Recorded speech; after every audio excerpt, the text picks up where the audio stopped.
लक्ष्मी स्वतः येईल दारी, घर संपत्तीने भरेल. सकाळी उठतात फक्त करा हे काम. चाणक्याने सांगितलं श्रीमंत होण्याचं सिक्रेट. सकाळचा वेळ हा फक्त दिवसाची सुरुवात नसतो, तर तो संपूर्ण दिवसाची दिशा ठरवत असतो.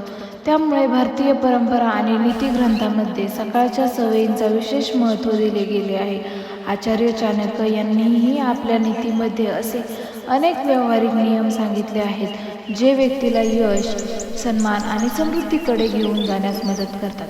अशी मान्यता आहे की दिवसाची सुरुवात योग्य पद्धतीने केली तर माता लक्ष्मीची कृपा लाभते आणि जीवनात सकारात्मक बदल दिसून येतात. चाणक्य नीतीमध्ये सकाळच्या वेळेला इतके महत्त्व का आहे? आचार्य चाणक्य यांचे मत होते की व्यक्तीची दिनचर्या त्यांचे भविष्य घडवत असते. आजही यशस्वी लोकांच्या सवयी पाहिल्या तर एक गोष्ट समान दिसते, ती म्हणजे ते दिवसाची सुरुवात शिस्तबद्ध पद्धतीने करतात. चाणक्य यांच्या मते जो व्यक्ती सकाळी सकारात्मक विचार, कृतज्ञता आणि शिस्त यांचा स्वीकार करतो, त्याच्या जीवनात प्रगतीची शक्यता वाढते. ब्रह्ममुहूर्तावर उठण्याची सवय. चाणक्य नीतीनुसार सूर्योदयापूर्वी उठणे अत्यंत शुभ मानले जाते. या वेळेला ब्रह्ममुहूर्त असे म्हणतात. या काळात वातावरण शांत आणि सकारात्मक ऊर्जेने भरलेले असते, त्यामुळे मन एकाग्र राहते. आजच्या काळातही अनेक तज्ज्ञ सकाळी लवकर उठणे मानसिक आणि शारीरिक आरोग्यासाठी फायदेशीर मानतात. असे मानले जाते की आळस हा व्यक्तीच्या प्रगतीतील सर्वात मोठा अडथळा आहे, तर वेळेवर उठण्याची सवय यशाचे मार्ग खुले करते. सकाळी सर्वप्रथम तळहाताचे दर्शन. भारतीय परंपरेनुसार सकाळी उठल्यानंतर सर्वप्रथम स्वतःच्या तळहाताकडे पाहण्याची प्रथा आहे.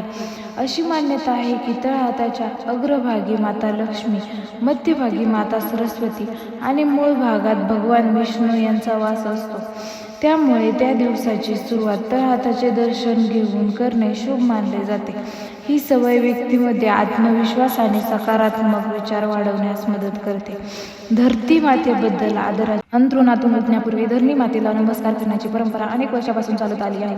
चाणक्य यांचे मत होते की नम्रता आणि कृतज्ञता हे कोणत्याही व्यक्तीचे सर्वात मोठे गुण आहेत. व्यक्तीचे सर्वात मोठे गुण आहेत. जेव्हा एखादी व्यक्ती आपल्या जीवनातील प्रत्येक संधी आणि साधनांबद्दल आभार व्यक्त करते, तेव्हा तिचा दृष्टिकोन सकारात्मक बनतो. पुढे जाऊन यश आणि समाधानाचे कारण ठरते. सूर्यदेवांना अर्घ्य द्या. सकाळी स्नान केल्यानंतर सूर्यदेवांना जल अर्पण करणे शुभ मानले जाते. ही केवळ धार्मिक परंपरा नसून शिस्तबद्ध जीवनशैलीचे प्रतीक देखील आहे.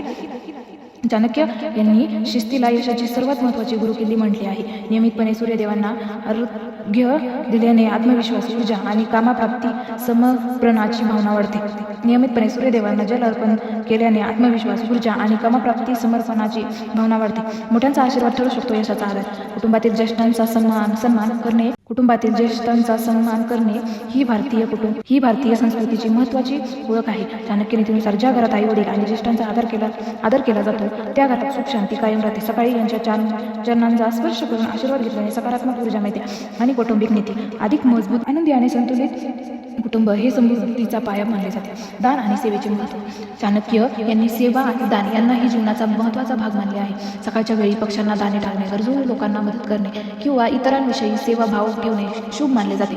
समाजात इतरांच्या मदतीसाठी पुढे येणाऱ्या लोकांना अधिक सन्मान मिळतो. हीच भावना व्यक्तीच्या जीवनात समाधान आणि आनंद घेऊन येते. या सर्व सवयींचा मुख्य संदेश असा आहे की जीवनात शिस्त, नम्रता, कृतज्ञता आणि सेवाभाव यांचा स्वीकार करावा. चाणक्य यांच्या मते हेच गुण व्यक्तीला केवळ आर्थिकदृष्ट्या नव्हे तर मानसिक आणि सामाजिकदृष्ट्याही समृद्ध बनवतात.